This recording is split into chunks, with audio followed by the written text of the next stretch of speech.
8 de octubre de 1943. 6:42 de la mañana. 27.000 pies sobre Weinfurt, Alemania. El cielo vibra antes de que el sonido llegue. Un temblor grave, constante, como si el aire mismo estuviera siendo cerrado en dos. El artillero de cola del B-24 Liberate Texas Bell aprieta los guantes de lana contra la ametralladora Browning. El cristal está cubierto de escarcha. Abajo, a kilómetros de distancia, las fábricas alemanas todavía duermen, o eso creen. Entonces los ve. No uno. No 10. Cientos. Bombarderos americanos llenan el cielo hasta donde alcanza la vista. Plata mate, alas largas, formaciones perfectas. Oleada tras oleada, como si el horizonte estuviera pariendo aviones. El artillero traga saliva. Nunca había visto algo así. Nadie lo había visto. Los cazas de escolta se mueven como tiburones alrededor del banco de bombarderos. El sol de la mañana se refleja en los fuselajes y ciega por un instante. El viento a esa altura muerde la piel incluso a través del traje térmico. Puede sentir como el avión tiembla, no de miedo, sino de pura potencia mecánica. Flaca las 12, grita alguien por el intercomunicador. Las primeras explosiones negras florecen en el aire. Fragmentos de acero rasgan el cielo. Un B-24 cercano pierde un motor. Otro comienza a arder. Pero la formación no se rompe. No se detiene. Desde tierra, los oficiales de la Luftwaffe miran incrédulos. Los cálculos no cuadran. No debería haber tantos. No hoy. No nunca. Y, sin embargo, ahí están. Mientras las bombas comienzan a caer, a más de 6.000 kilómetros de distancia, en un rincón plano y embarrado de Michigan, otra escena se desarrolla sin ruido de explosiones, sin sirenas antiaéreas, sin fuego enemigo. Willow Run. 7:13 de la mañana, hora local. Una sirena corta el aire frío. No es una alarma. Es el inicio de otro turno. Las puertas del edificio más grande jamás construido se abren como la boca de una ballena de acero. Dentro, el sonido no es de guerra, sino de producción, remachadoras neumáticas, grúas. Deslizándose por raíles, motores eléctricos zumbando al unísono. Un ruido constante, casi hipnótico. Una mujer se ajusta el pañuelo en la cabeza y toma su puesto en la línea. Nunca había trabajado en una fábrica antes de 1942. Su esposo está en Italia. Su hermano, en el Pacífico. Ella coloca remaches en alas de bombardero. Uno cada 8 segundos. Más adelante, un supervisor revisa una hoja de tiempos. No sonríe. No celebra. Solo marca una cifra con lápiz. 63 minutos. Eso es lo que tardaron. Desde que el chasis entró desnudo por un extremo del edificio, hasta que un B-24 completamente armado rodó hacia la pista. Un bombardero pesado. 4 motores. 10 tripulantes. 8 toneladas de bombas. En poco más de una hora. Nadie se detiene a mirarlo despegar. No hay aplausos. Ya viene el siguiente. Henry Ford no está presente, pero su sombra lo cubre todo. La obsesión por la línea de montaje, por eliminar cada segundo innecesario, ha sido llevada a un extremo que incluso sus propios ingenieros creían imposible. Al principio, Willow Run fue un desastre. Retrasos, piezas que no encajaban, alas que llegaban cuando el fuselaje aún no existía. Pero la fábrica aprendió. Y cuando aprendió, el mundo cambió. En Berlín, semanas antes, un informe clasificado llega al escritorio del general Hans Geschonek, jefe del Estado Mayor de la Luftwaffe. El documento describe cifras procedentes de inteligencia aérea y radiointerceptaciones. Producción mensual estimada de bombarderos estadounidenses, imposible. Geschonek subraya los números en rojo. Al margen escribe una sola palabra: propaganda. Alemania produce aviones excelentes. Technicament superiors. Ingenieros brillantes. Pero cada bombardero alemán es casi artesanal. Talleres dispersos. Mano de obra cualificada limitada. Bombardios aliados constants. Los estadounidenses, en cambio, están haciendo algo que los alemanes no comprenden del todo. No están construyendo aviones. Están construyendo aviones como si fueran automóviles. Vuelta en el aire sobre Weinfurt, el Texas Bell libera su carga. El avión se sacude violentamente cuando las bombas abandonan la bodega. De repente, es más ligero. Más rápido. Abajo, la tierra explota. El artillero vuelve a mirar a su alrededor. Todavía hay bombarderos hasta el horizonte. Algunos dañados. Otros intactos. Pero siguen llegando más. Siempre más. Cuando la formación gira hacia casa, Los alemanes cuentan los restos humeantes en el suelo. Derribaron varios. Quizá decenas. Pero no fue suficiente. Porque mientras ellos cuentan los que cayeron, en Willow Run ya están terminando los que los reemplazarán. Y lo harán antes de que termine la hora. En ese momento, aún no lo saben. Pero esa mañana marca algo nuevo. No una batalla. No una misión. El inicio de una realidad aterradora para el eje. Una guerra que ya no se puede ganar con valentía ni con ingeniería brillante. Una guerra que se está perdiendo contra una fábrica. Y cuando la inteligencia alemana finalmente entienda cuántos aviones puede producir Estados Unidos, será demasiado tarde para detenerlos. Berlín, noviembre de 1943. Un despacho mal iluminado en el Ministerio del Aire del Reich. El mayor Erich Neumann, analista de inteligencia industrial, vuelve a revisar los mismos informes por tercera vez. Photographias aéreas. Interceptations. Cálculos de consumo de combustible. Rutas de ferry aéreo desde América del Norte. Todo apunta a la misma conclusión. Demasiados aviones. Neumann no es un soñador ni un propagandista. Es un ingeniero. Cree en los números. Y precisamente por eso, lo que tiene delante le resulta inaceptable. Es matemáticamente imposible, dice en voz baja. Según sus estimaciones, Estados Unidos estaría produciendo bombarderos pesados a un ritmo que supera la producción combinada de Alemania, Italia y Japón. No por poco. Por órdenes de magnitud. Una cifra que rompería cualquier sistema industrial europeo conocido. Neumann ajusta las gafas y hace una anotación final en el margen del informe. Probable error sistemático. Revisión necesaria. El documento es archivado. Mientras tanto, al otro lado del Atlántico, nadie está revisando nada. Nadie duda. Porque en Willow Run, la producción no es una teoría. Es visible. Audible. Imparable. El edificio se extiende más de 1 kilómetro de largo. Desde dentro, no se ve el final. Las líneas de montaje avanzan como ríos de metal. Cada sección del B-24 se mueve con una precisión coreografiada. Fuselajes, alas, trenes de aterrizaje, torretas. Al principio, el Liberate fue una pesadilla para fabricar. Más de 1 millón de piezas. Diseñado para volar lejos, alto y cargado, pero no para ser ensamblado en masa. Los ingenieros de Ford tuvieron que reimaginar el avión, no en el aire, sino en el suelo. Las tolerancias se estandarizan. Las piezas se simplifican. Los errores se eliminan sin sentimentalismo. Si una sección tarda demasiado, se rediseña. Si un proceso requiere demasiada habilidad, se divide en 10 pasos más simples. Aquí no se recompensa el virtuosismo. Se recompensa la repetibilidad. Un joven ingeniero llamado Charles Sorensen, veterano de las líneas de montaje automotrices, camina por la fábrica con un cronómetro. No mira los aviones. Mira a las personas. Sus movimientos. Sus pausas. Sus dudas. Cada segundo cuenta. Y cada segundo ahorrado significa otro bombardero en el aire. Más del 40% de la fuerza laboral nunca había trabajado en una fábrica. Granjeros. Amas de casa. Estudiantes. Jubilados. Gente común, haciendo algo extraordinario sin darse cuenta. A muchos les cuesta al principio. Hay errores. Retrasos. Fatiga. Pero el sistema no depende de individuos brillantes. Depende de millones de manos haciendo una sola cosa bien. En el comedor, durante el descanso, alguien comenta un rumor. Dicen que ahora sale uno cada hora. Nadie responde. No porque no lo crean, sino porque ya lo han visto. Mientras tanto, en Inglaterra, en una base aérea envuelta en barro, el coronel Curtis LeMay observa a sus tripulaciones regresar de una misión. Los hombres bajan de los B-24 con rostros grises, agotados, algunos llorando en silencio. Las pérdidas han sido terribles. LeMay escucha las cifras. Aviones perdidos. Tripulations desaparecidas. Y luego hace otra pregunta. ¿Cuántos reemplazos llegan esta semana? Cuando le responden, no muestra emoción. Solo asiente. Él entiende algo que muchos comandantes todavía no comprenden del todo. Esta guerra aérea ya no se decide solo en el cielo. Se decide en las cadenas de suministro, en los calendarios de entrega, en la capacidad de absorber pérdidas sin detenerse. Estados Unidos puede perder aviones. Y seguir atacando. Alemania no. En Essen, en Hamburgo, en Bremen, los ingenieros alemanes trabajan bajo bombardeo constante. Fábricas dispersas.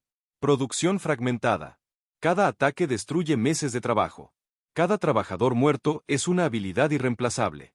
En Willow Run, Una línea dañada se repara en horas. Una diferencia filosófica. Una diferencia industrial. Minutos siguen cayendo. Y pronto, incluso un bombardero cada 63 minutos dejará de ser impresionante. Enero de 1944. Base aérea de Denethorpe, Inglaterra.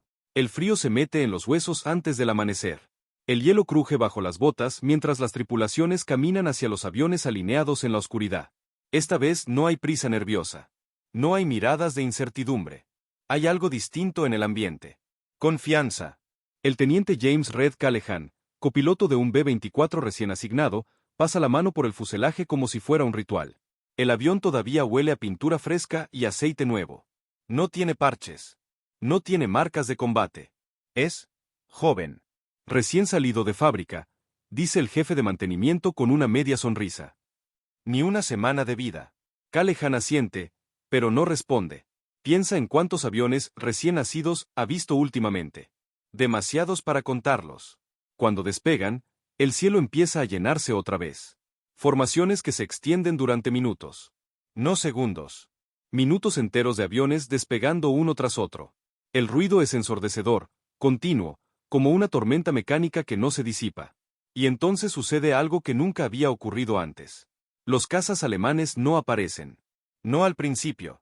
Cuando finalmente llegan, lo hacen en grupos dispersos, atacando desde lejos, rompiéndose rápidamente. No hay la agresividad desesperada de meses atrás. No hay enjambres. No hay confianza. Los pilotos americanos lo notan enseguida. ¿Eso es todo?, murmura alguien por la radio. No lo saben aún, pero en Alemania, esa misma mañana, se está tomando una decisión silenciosa. En un complejo subterráneo cerca de Berlín, altos mandos de la Luftwaffe revisan informes de pérdidas. Aviones derribados. Pilotos muertos. Combustible escaso. Entrenamiento acelerado. Novatos lanzados al combate con apenas horas de vuelo. Uno de los oficiales deja caer una frase que pesa más que cualquier cifra. No podemos reemplazarlos al mismo ritmo. Por primera vez desde el inicio de la guerra, nadie lo contradice. Porque ahora lo ven claro. Estados Unidos no solo produce más aviones. Produce más rápido de lo que Alemania puede destruirlos. La revelación no llega como un trueno. Llega como una certeza lenta, sofocante. Una comprensión industrial de la derrota. No mañana. No este mes. Pero inevitable. Mientras tanto, Willow Run no celebra nada. No hay discursos. No hay banderas ondeando. Solo cambios de turno. La fábrica funciona las 24 horas. 3 turnos. Iluminación constante. El tiempo deja de sentirse real ahí dentro. De día o de noche, da igual. La línea avanza. Los ingenieros detectan un cuello de botella en la instalación de cableado eléctrico.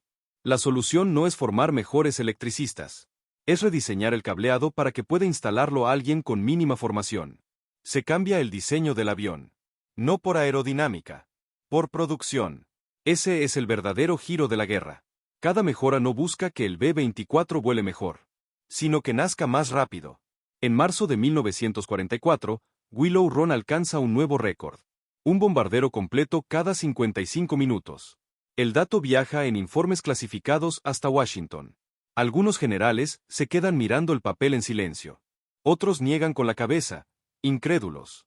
No porque no crean el número, sino porque ya están pensando lo siguiente. ¿Cuántos más podemos sacar si lo forzamos? Pregunta 1. La pregunta jamás se habría hecho en Alemania. En las ciudades del Reich, la situación empeora. Las fábricas se trasladan bajo tierra. La dispersión ralentiza todo. Cada ala, cada motor, cada instrumento llega tarde o no llega. El sistema ya no responde. Y entonces, algo cambia en el cielo. Las formaciones aliadas dejan de ser cautelosas. Se adentran más. Más profundo. Más seguido. Bombardeos diurnos. Bombardeos nocturnos. Ataques repetidos sobre los mismos objetivos. La presión no se alivia nunca. Para los civiles alemanes, parece que los bombarderos son infinitos. Que no importa cuántos caigan. Siempre. Hay más. Porque los hay. En abril de 1944, un informe final llega a la mesa de Neumann. Esta vez no hay anotaciones en rojo. No hay tachaduras. Solo una frase subrayada 2 veces. La capacidad industrial estadounidense supera cualquier expectativa previa. Es la admisión formal de una verdad incómoda. La guerra aérea está perdida. No por una batalla concreta. No por un avión superior. Sino porque, al otro lado del océano, una fábrica aprendió a moverse más rápido que la destrucción. Y lo más inquietante aún no es lo que Willow Run ya ha hecho. Es lo que está a punto de hacer. Porque si pueden producir bombarderos a este ritmo, ¿qué pasará cuando toda esa capacidad se concentre en una sola operación? Una operación que necesita más aviones que nunca antes en la historia. Una operación llamada Normandia. Mayo de 1944. Sur de Inglaterra. Desde el aire, los aeródromos parecen hormigueros enloquecidos. Pistas saturadas.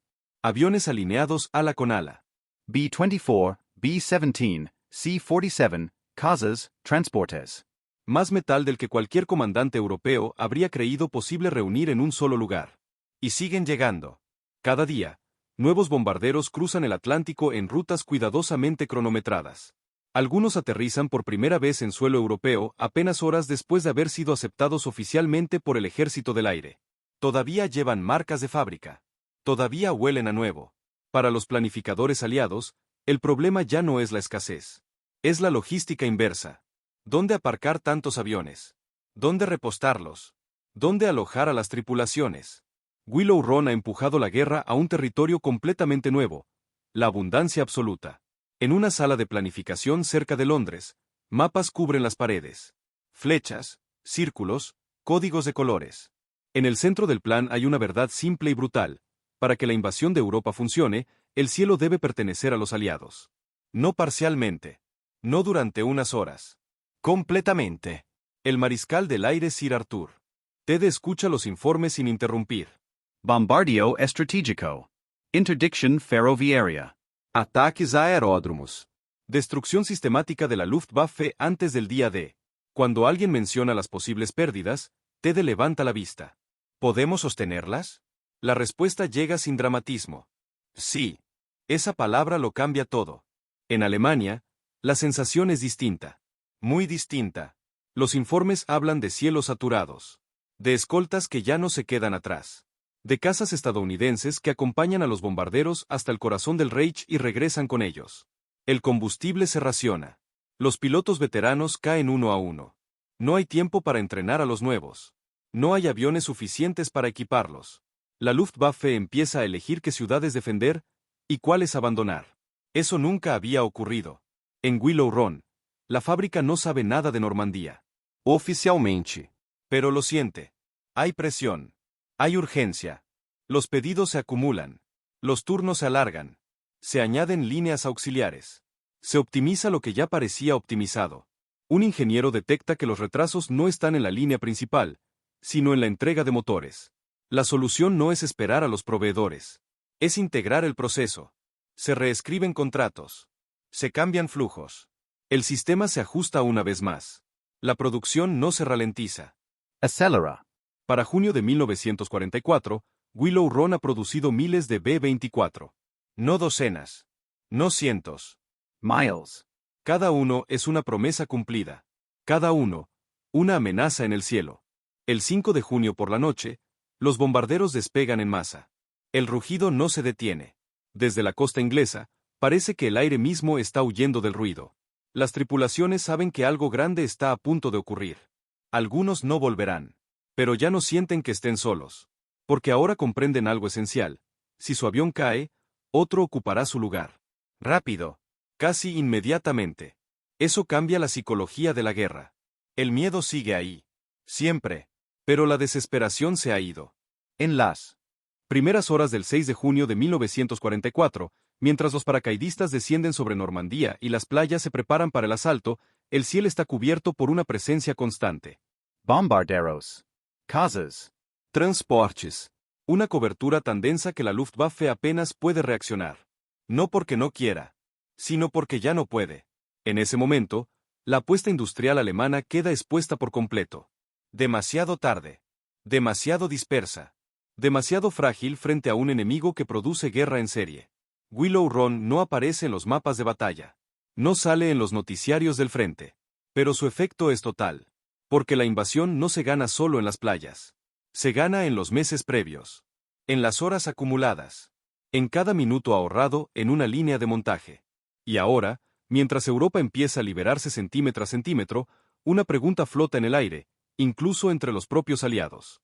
Si una sola fábrica pudo hacer esto con los bombarderos, ¿qué más puede hacer Estados Unidos con el resto de su industria? La respuesta está por llegar. Y será definitiva. Agosto de 1944. Sobre el Valle del Ruhr. El cielo ya no es un espacio vacío que se atraviesa. Es un territorio ocupado.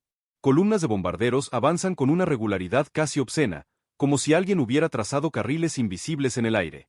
Para los artilleros alemanes, ya no hay sorpresa. Solo rutina y agotamiento. El sargento Wilhelm Krause, batería antiaérea al norte de Essen, ajusta el ángulo de su cañón sin mirar al cielo. No necesita hacerlo. Sabe exactamente por dónde vendrán. Siempre vienen. A las 9:17, el ruido vuelve. No un crescendo. Un muro. Explosiones de flak salpican las formaciones, pero las columnas no se rompen. Hay demasiadas. Si una se abre, otra ocupa su lugar. Es como intentar detener una marea disparándole. En el aire, el teniente Callahan vuelve a sentir la vibración familiar bajo sus botas. El Texas Bell ya no es nuevo. Tiene marcas. Pachios. Recuerdos. Pero sigue. Volando, escoltado hasta el corazón industrial alemán. Esta vez, no hay tensión en la radio. Solo comunicaciones claras. Procedimientos pulidos por repetición. Objetivo a la vista. Las bombas caen sobre refinerías, nudos ferroviarios, plantas de acero. No es un ataque simbólico. Es sistemático. Calculado. Día tras día, semana tras semana. Y lo más devastador no es la destrucción visible. Es lo que no se puede reemplazar. En Alemania, los ingenieros miran cronogramas imposibles. Sin combustible, los aviones no vuelan. Sin trenes, las piezas no llegan. Sin electricidad estable, las fábricas se detienen. Cada golpe se multiplica. En septiembre de 1944, un informe interno del Reich lo admite con un lenguaje casi clínico. La producción aérea se encuentra en declive irreversible. Irreversible. Esa palabra no aparece por accidente. Mientras tanto, en Michigan, Willow Run sigue funcionando como si nada. No hay sensación de victoria. Solo producción.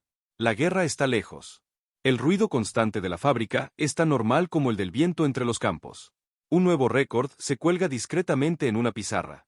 Un B-24 cada 52 minutos. Ya nadie se sorprende. La avalancha no se detiene en Europa. En el Pacífico, bombarderos de largo alcance empiezan a aparecer sobre objetivos que antes parecían intocables. Islas. Puertos. Bases remotas. La lógica es la misma. Pérdidas asumibles. Reemplazos constants. Para finales de 1944, la balanza está completamente inclinada. No por una sola arma, sino por un ecosistema industrial que se retroalimenta. Más fábricas. Más trabajadores. Más aviones. Más presión. Alemania intenta reaccionar con desesperación. Proyectos avanzados. Casas a reacción. Armas revolucionarias. Pero llegan tarde y en números ridículos. Prototipos brilhantes frente a mareas de metal. No es una competencia justa. Nunca lo fue. En diciembre, cuando comienza la ofensiva de las Ardenas, el mal tiempo ofrece a Alemania un respiro temporal. Cielos cubiertos. Bombarderos en tierra. Por unos días, parece que el reloj se detiene. Pero cuando las nubes se disipan, la avalancha regresa. Más grande. Más pesada. Más definitiva. La Luftwaffe apenas puede despegar. Falta combustible. Faltan pilotos. Faltan piezas. Cada pérdida es permanente. En Willow Run, nadie sabe los nombres de las batallas. Pero si saben una cosa, el ritmo no baja. Y eso, en esta guerra, significa que alguien, en algún lugar, está ganando. Para enero de 1945, incluso los líderes del Reich entienden la magnitud del error. No fue subestimar un avión. Fue subestimar una idea. La idea de que la guerra moderna ya no la gana quien diseña mejor, sino quien produce más rápido de lo que el enemigo puede destruir. Y cuando finalmente el Tercer Reich empieza a derrumbarse, no es solo por los ejércitos que avanzan desde el este y el oeste. Es porque, durante años, el cielo fue perdido minuto a minuto. En una fábrica de Michigan. Pero aún queda una última revelación. Una cifra que, cuando se dice en voz alta, parece imposible. Y que explica por qué el eje nunca tuvo una oportunidad real. Abril de 1945. Willow Run, Michigan. La guerra en Europa está a semanas de terminar, pero la fábrica no lo sabe. O, mejor dicho, no le importa. Las sirenas siguen marcando turnos. Las líneas siguen avanzando. El ruido no cambia. En una oficina elevada, con vista a la planta principal, un contador revisa los libros finales de producción. Las columnas de cifras ocupan páginas enteras. No hay dramatismo en su rostro. Solo concentración. Cuando termina, se queda inmóvil unos segundos. Vuelve a sumar. El número no cambia. Desde el inicio de la producción hasta ese momento, Willow Run ha construido más de 8.600 bombarderos B-24 Liberate. Una sola fábrica. Para ponerle en contexto, y esto es lo que los informes alemanes jamás lograron aceptar a tiempo, esa cifra supera la producción total de bombarderos pesados de algunas naciones enteras durante toda la guerra. No es un logro técnico. Es un terremoto. Estratégico. Porque cada uno de esos aviones no es solo aluminio, motores y remaches. Es presencia constante en el cielo. Es presión psicológica. Es desgaste acumulado que el enemigo no puede absorber. En Berlín, los últimos restos del mando alemán ya no discuten producción. Discuten Supervivencia. Los archivos se queman. Los informes se destruyen. Los errores quedan sin responsables. Pero la verdad es clara, incluso entre las ruinas. Alemania no perdió porque sus ingenieros fueran peores. Perdió porque su sistema no podía escalar. Mientras tanto, los estadounidenses aprendieron una lección que cambiaría el mundo después de 1945. La industria, cuando se organiza sin límites, se convierte en un arma más poderosa que cualquier cañón. Willow Run no fue única por casualidad. Fue un experimento llevado al extremo. La demostración de que una nación podía convertir su economía civil en una máquina de guerra sin precedentes. Y lo hizo sin detenerse a pensar si era posible. Solo lo hizo. Cuando la rendición alemana se firma en mayo de 1945, muchos de los trabajadores de Willow Run se enteran por la radio, en el coche, camino al turno. Algunos celebran. Otros simplemente asienten y siguen conduciendo. La línea no se detiene de inmediato. Todavía hay otra guerra. Todavía hay pedidos. Todavía hay necesidad. Pero algo ha quedado claro para siempre. Nunca más se librará una guerra industrial de la misma manera. Porque después de Willow Run, todos los estrategas del mundo entienden una verdad incómoda. La próxima guerra no se decidirá solo por quien dispare primero, sino por quien pueda fabricar más rápido, más barato y sin parar. Y todo empezó con una idea aparentemente absurda. Construir bombarderos pesados. Como si fueran automóviles.